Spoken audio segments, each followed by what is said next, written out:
Bom, vamos lá. Essa é a aula de número 6 do ensino fundamental 2, sexto ano. O tema da aula é bacias hidrográficas. E eu sou o Lucas de Macedo dos Santos, sou aluno do curso de Geografia de Licenciatura da FMU. Esse é o projeto do estágio. Vamos lá. Bom, para a gente estudar a bacia hidrográfica, a gente já tem uma ligação aí com outros temas que a gente já estudou.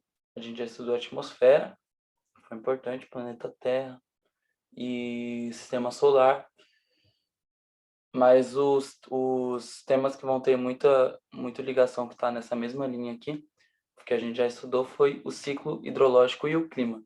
São totalmente ligados a essas bacias hidrográficas que a gente vai estudar hoje. E para a gente entender um pouco essas bacias ou os rios, é importante a gente ter a definição de cada um. Definição de rio e bacias.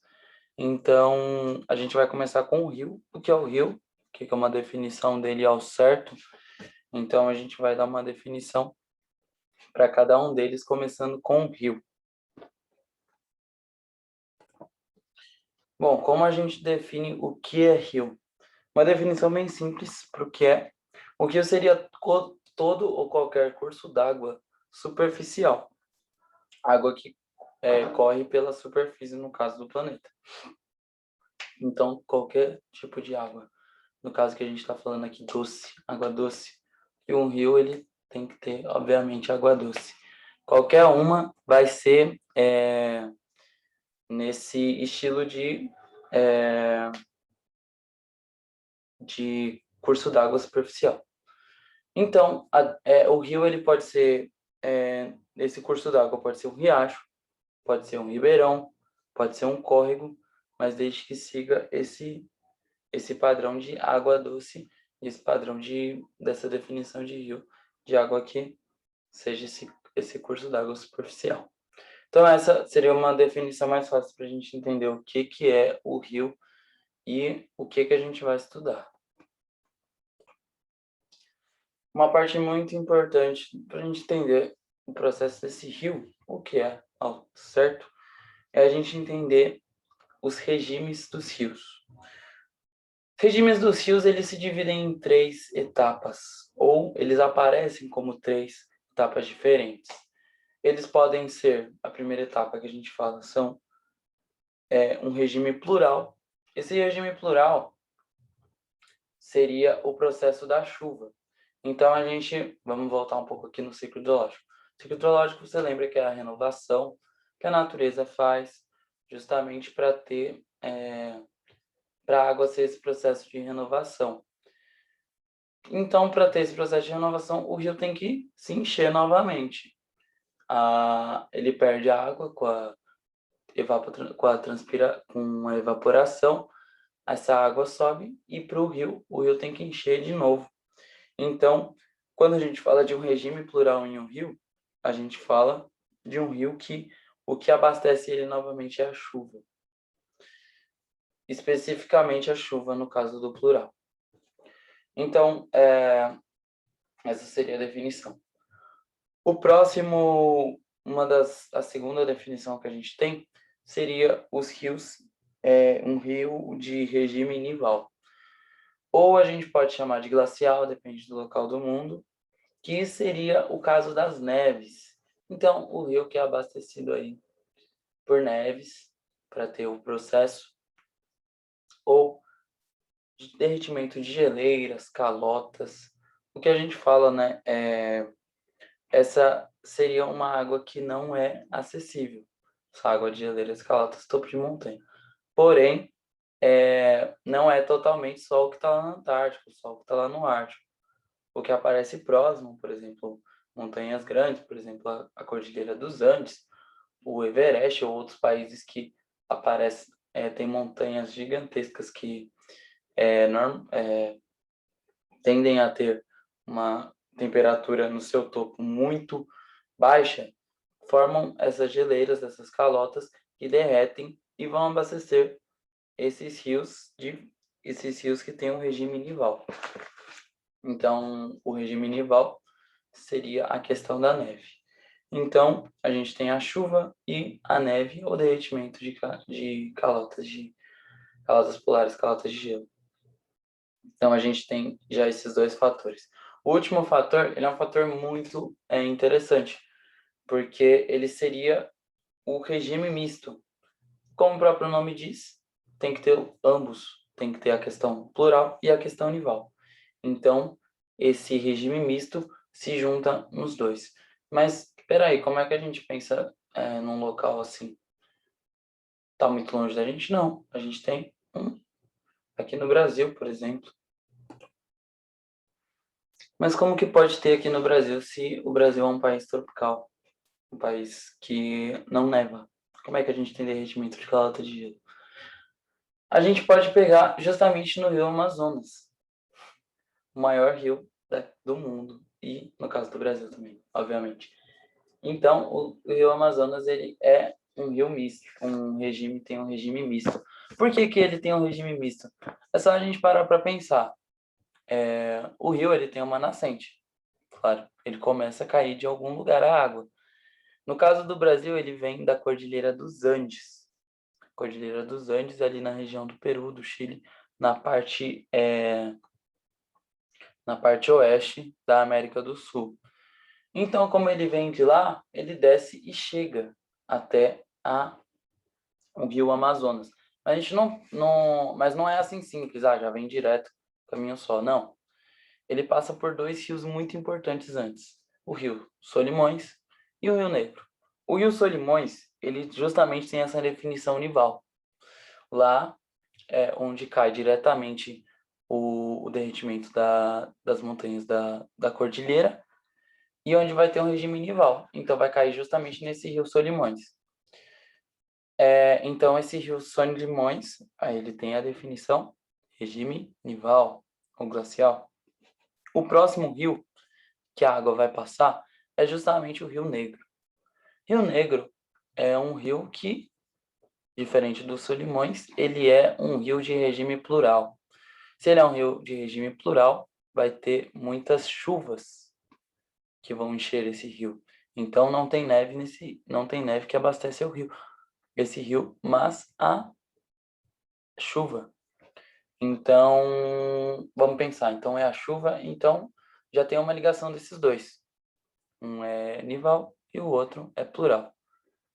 Com a junção deles, eles justamente vão percorrer para a próxima etapa, ou justamente o próximo caminho, que é justamente o rio Amazonas.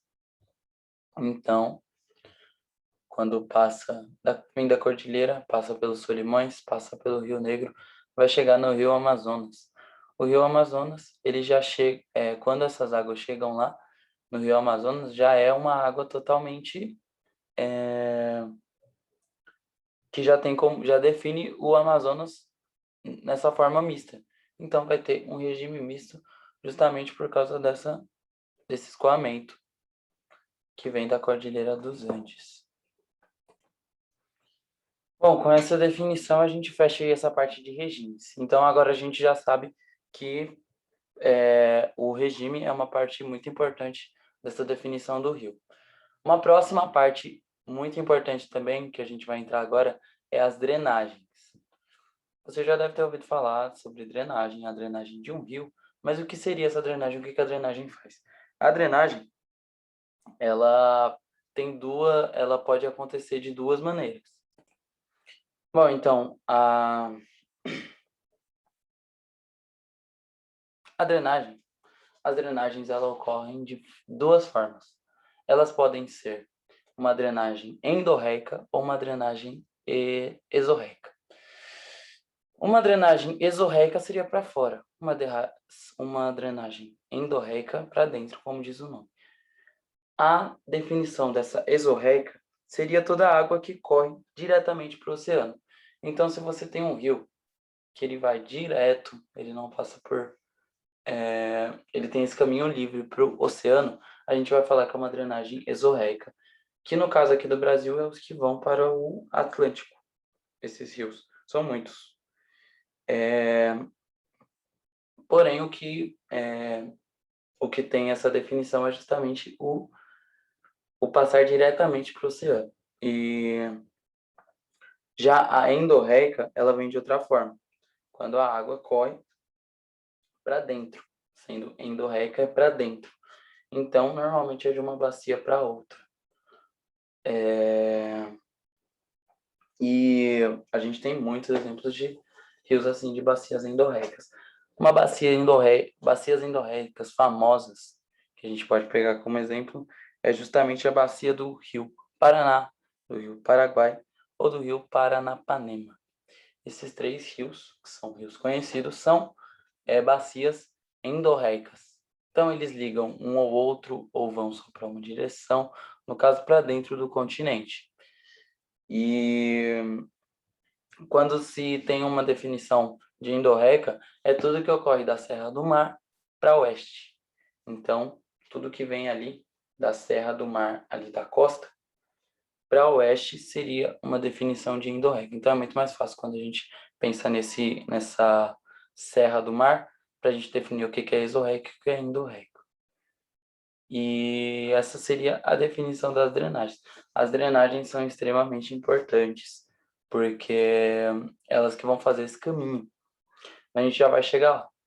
Agora a gente vai para uma outra definição não menos importante, que é justamente o escoamento. O que é o escoamento? Escoamento é aquilo que a gente viu no ciclo hidrológico. Então, o escoamento ele ocorre depois que a água desce das montanhas e vai para o solo, para os rios, para os lençóis freáticos. Esse é o escoamento. Porém, o escoamento, nesse caso aqui das bacias, ele vai ocorrer segundo as características do clima. Então, ele vai ocorrer de uma forma se for pluvial, uma forma se for nival, uma forma se for misto, que é o que a gente já viu sobre os regimes. Então, dependendo do regime, ao certo, vai ocorrer de um jeito ou vai ocorrer de outro. Então, o escoamento ele varia de acordo com o clima, como eu disse. Então, essa seria a definição desse escoamento, que também é muito importante. Então, como a gente tem essa definição do escoamento, a gente tem dois tipos, que é o perene, que seria um rio que nunca seca. São rios que estão sempre passando. Um rio que nunca seca, você pode... a gente tem uma referência de rios que secam, mas rios que nunca secam seria um rio perene. É um rio que nunca seca. Essa é a definição específica. Agora, um rio intermitente, que é o caso de alguns rios em regiões desérticas, semiáridas ou por causa da tropicalidade, são rios que secam em uma determinada época do ano, normalmente em épocas mais quentes, como no caso em áreas desérticas ou semiáridas. Então, como é que a gente define? Tem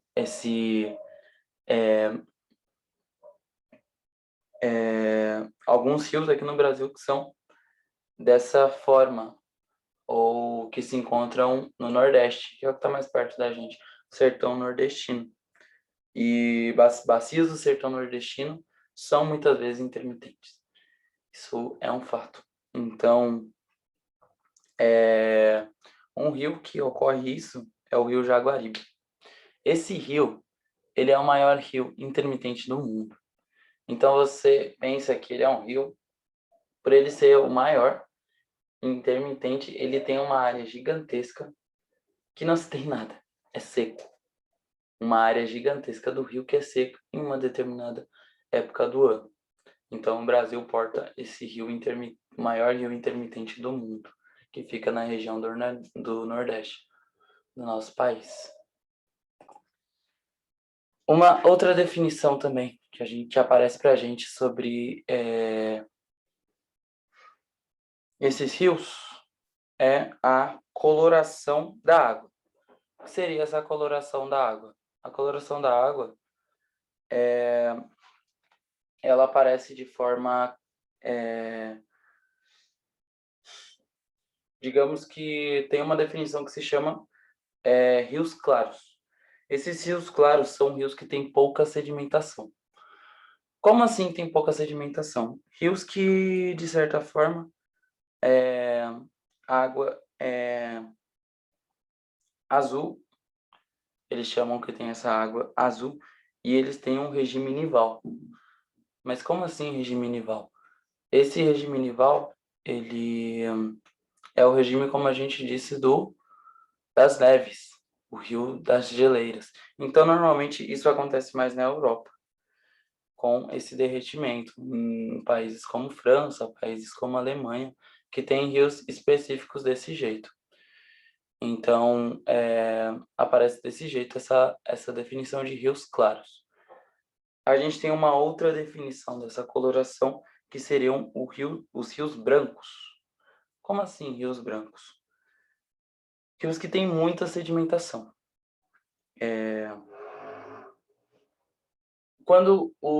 Mas como assim essa sedimentação? Eu não expliquei primeiro dos claros. A sedimentação seria justamente essa fluidez, esses rios, e com essa fluidez, o rio, de certa forma, ele, ele tem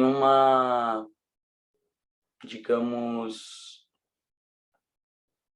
ele tem essa passagem e os sedimentos seriam o que ele pega no caminho. Então, um rio que tem muito sedimento é chamado desses rios brancos, com muita sedimentação. Já aparece em uma outra coloração esses rios. Não é de água tão azul assim. E a última definição que a gente tem é esses rios negros. O que seriam esses rios negros? Rios negros seriam justamente esses rios com material orgânico. Então, é uns rios que têm uma coloração mais negra. Por exemplo, eu tenho família em Minas, então, uma certa época do ano, sempre eu vou para lá. Normalmente, na época que eu vou, no fim do ano, lá na cidade, no norte de Minas, passa o Rio São Francisco. Então, o Rio São Francisco, ele, normalmente, no fim do ano, é uma água muito barrenta. Então, é uma água que a gente pode considerar um rio negro. Uma água que tem uma outra coloração, porque tem um material orgânico já nesse rio. Então, seria mais ou menos isso. Bom, então agora vamos passar realmente para a parte de definição do que é bacia hidrográfica. Então, a bacia hidrográfica, como a definição da palavra geral, a bacia hidrográfica seria todo o espaço por onde corre uma drenagem. A drenagem a gente já aprendeu o que que é. Então, não simplesmente um rio ou os espaços, não simplesmente um rio, mas também os espaços ao seu redor. Então, a bacia hidrográfica, ela abrange tudo. Então, a definição de bacia hidrográfica seria mais ou menos isso, nessa questão de abranger tudo. A bacia hidrográfica, ela funciona mais ou menos como essa formação que eu disse que é tudo que tem ao redor, seria mais ou menos uma explicação. A gente pode dizer que são calhas. Servem como calhas. Calhas não é aquilo que a gente coloca no topo da casa para a água pegar assim e descer. É justamente isso. Tem a forma aqui que são normalmente montanhas ou cadeias altas que formam esses tipos de calhas. Então, vamos entender agora cada parte do que seria a definição dessa bacia hidrográfica. Bom, quando a gente fala dessa bacia hidrográfica, a gente, vamos falar do começo dela, ela começa com uma nascente. Provavelmente você já ouviu falar sobre nascente. Nascente a gente usa muito o termo, a nascente de tal rio começa não sei o quê. A nascente de tal rio fica na cidade não sei o quê. A nascente em si seria justamente isso. A nascente seria a captação das águas. Então, quando a água desce da montanha, o primeiro lugar que ela vai é justamente a nascente, ou a própria nascente está na montanha. Essa é a definição de nascente. Para isso, tem umas definições diferentes, que seria o alto curso. O alto curso é quando começa. Ela vem da nascente, ela começa ali no alto curso. No alto curso tem um grande declive, no caso das montanhas ou das cadeias mais altas. Esse declive, ele é essencial para a corrente ser mais alta, justamente por isso que a gente chama de alto curso. Então, os vales são em V, tem grande velocidade da água e tem na questão da fase de erosão, normalmente tem essa questão de desgaste. A erosão é justamente o desgaste, porque essa água vai muito rápido. É a primeira fase, é quando está muito inclinado ali e a água está descendo. Então, a definição ao certo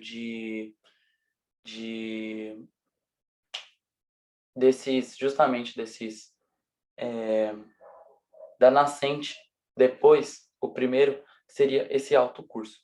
Continuando, a gente depois tem um médio curso. O médio curso já tem menores declives.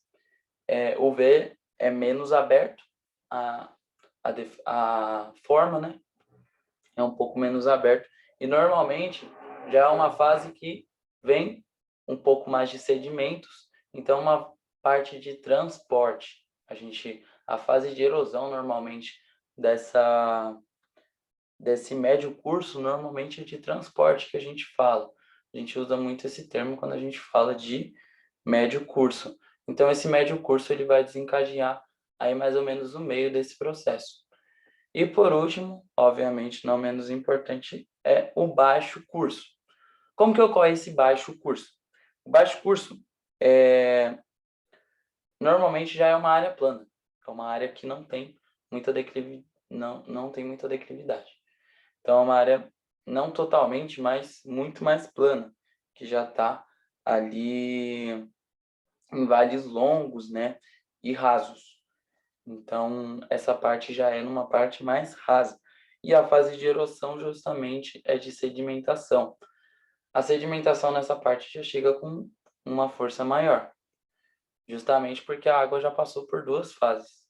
Já passou pelo alto curso e pelo médio curso. Quando chega no baixo curso, já tem muita sedimentação nessa água. Então, já é um processo um pouco mais diferente. É importante a gente aprender também o que é foz. Foz, justamente, seria o encontro do rio com o mar, normalmente. O rio, ele tem uma foz, que é justamente quando acaba. Depois da formação dele, né, que passa por esses cursos, ele tem justamente no final, normalmente, né, ele tem sempre uma foz. O que seria essa foz, no caso? É quando tem justamente esse encontro com o mar, rio com o mar. Todo rio deságua no mar. Então, essa sedimentação, no caso, com todos esses sedimentos, vai chegar na foz. Quando ocorre um processo, que no caso é quando tem muita sedimentação, forma algumas cadeias de areia ali na foz.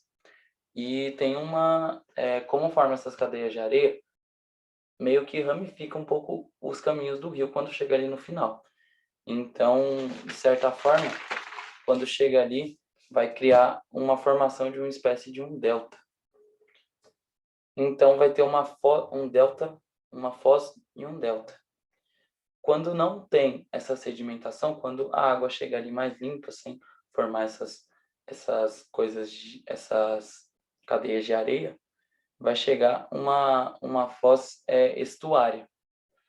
Então, vai ser uma foz muito mais tranquila, que não vai ter, no caso, essa sedimentação, e a água vai mais tranquila para o mar.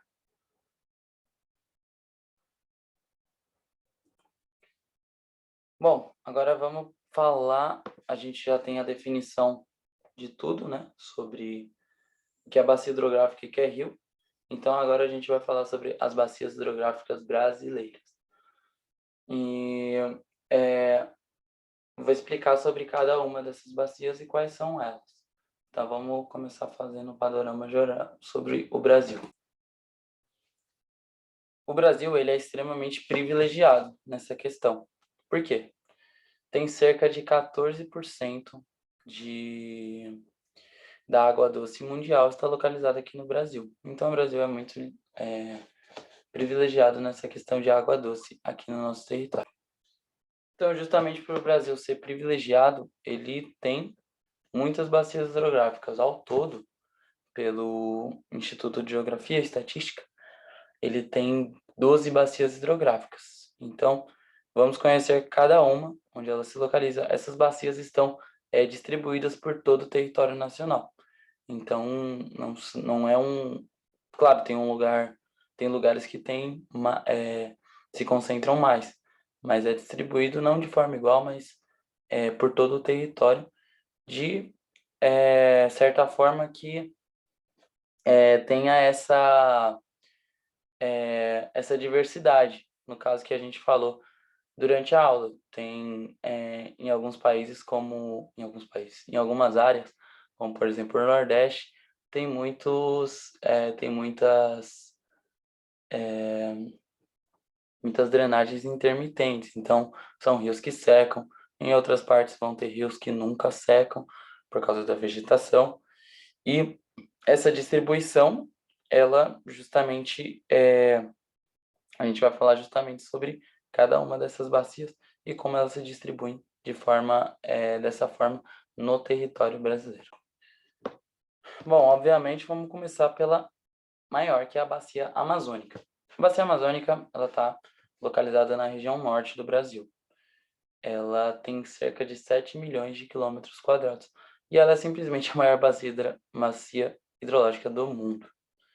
Então, como a gente é privilegiado na questão da água, a gente também é privilegiado por ter a maior bacia hidrográfica do mundo. Então, desses 7 milhões de quilômetros, cerca de 4 milhões estão no Brasil, o resto fora. Esse rio, ele nasce no Peru, e o rio Amazonas, que é o maior dentro dessa bacia, e ele chega aqui e ele tem vários afluentes, como o que eu disse mais cedo, aqueles dois rios, vocês lembram? Rios muito importantes, que é Rio Negro, Solimões, mas vai aparecer outros rios também, como, por exemplo, o rio Xingu. E esses rios afluentes são rios menores que estão dentro dessa bacia, mas eles desencadeiam no rio Amazonas, que é o maior. Então, é mais ou menos a definição dessa primeira bacia, que é a bacia amazônica, que é a maior bacia do mundo. Bom, a outra bacia que tem é a bacia do Rio Prata. Essa bacia, ela de certa forma, ela é dividida em três, que tem a parte do Paraná, que é a parte do Brasil, a parte do Paraguai e a parte do Uruguai. Seriam ali na região com a divisa com a Argentina. Então, essa é a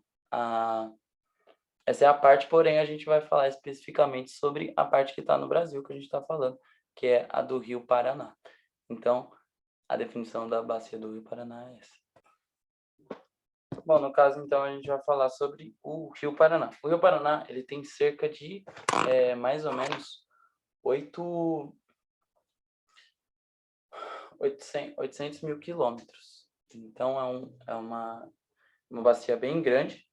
E, no caso, o maior rio é o Paraná, e ele tem afluentes muito importantes, como o Tietê, como o Paranapanema ou como o Rio Grande. Ele está localizado, o Rio Paraná, na região sul e sudeste do Brasil.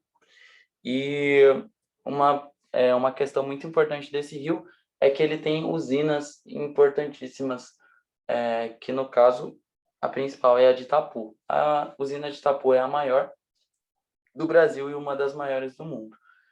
Também, como vocês sabem, a usina, normalmente, ela tem que estar perto de grandes corpos d'água. E justamente esse rio é o que abastece essa usina gigantesca.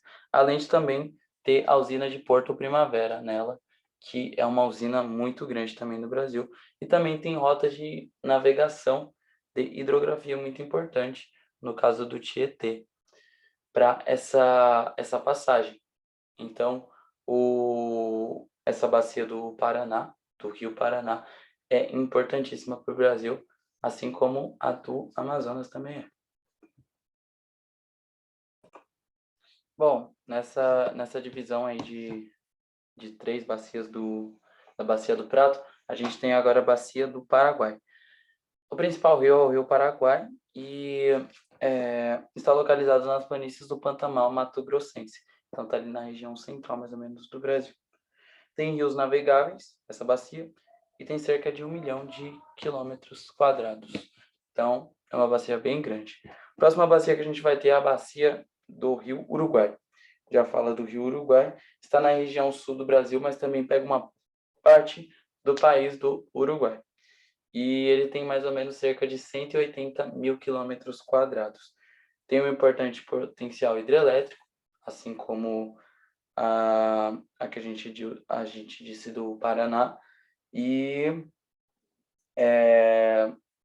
a irrigação como uma atividade agrícola muito importante também nessa área.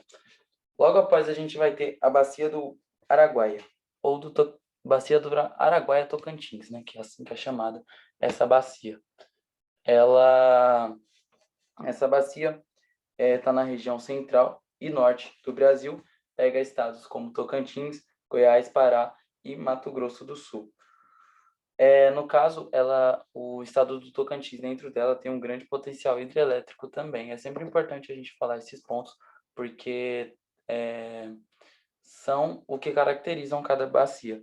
E lá tem uma usina importante, que é a usina do Tucuruvi. É uma usina muito importante para o Brasil, não tão grande como as outras que a gente disse, mas é muito importante para o Brasil. E um dia ele já foi afluente do Rio Amazonas, essa bacia, certo? Então vamos continuar. A próxima bacia que a gente tem é a bacia do Rio São Francisco. Muita gente conhece muito mais essa bacia, justamente por estar em regiões mais conhecidas do Brasil. Ele tem um rio de integração nacional.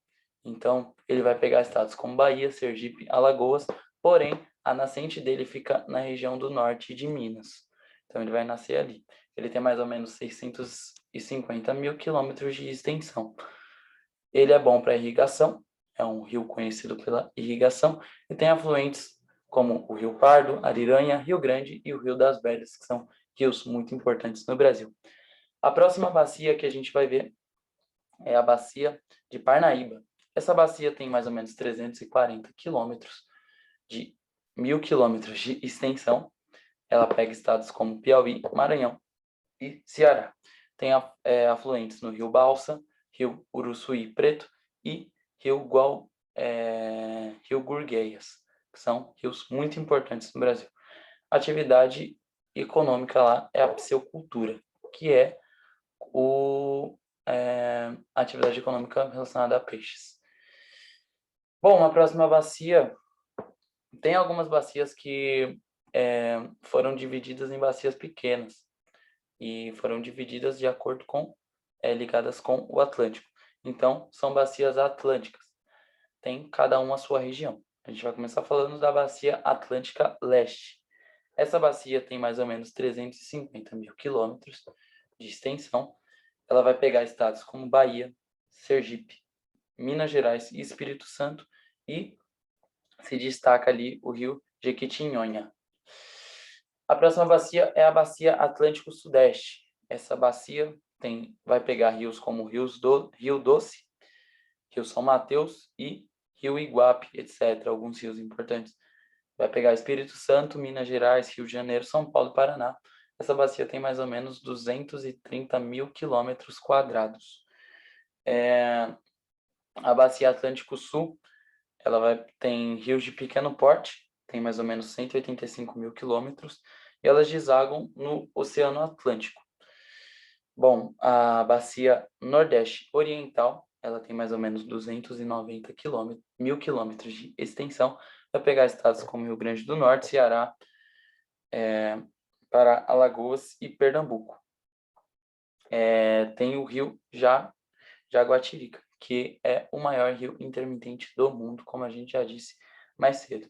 Também a gente vai ter aqui o rio, a bacia Atlântica Nordeste Ocidental. Essa bacia pega estados como o Maranhão e o Pará, tem 255 mil quilômetros de extensão e tem como principal rio aí o Rio Merim.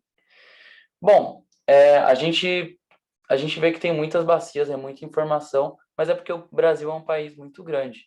A gente vê que não são bacias pequenas, todas têm 600 mil quilômetros, 200 mil quilômetros, 1 milhão de quilômetros quadrados. São bacias extremamente grandes e tiveram que ter essa divisão, porque o Brasil é um país muito grande. Então, sem essa divisão, ficaria muito difícil da gente ter essas divisões. Então, é muito importante ter essas divisões para a gente se localizar com essas bacias. Bom, gente, essa foi a aula sobre bacias hidrográficas. Espero que vocês tenham gostado. É isso. Valeu!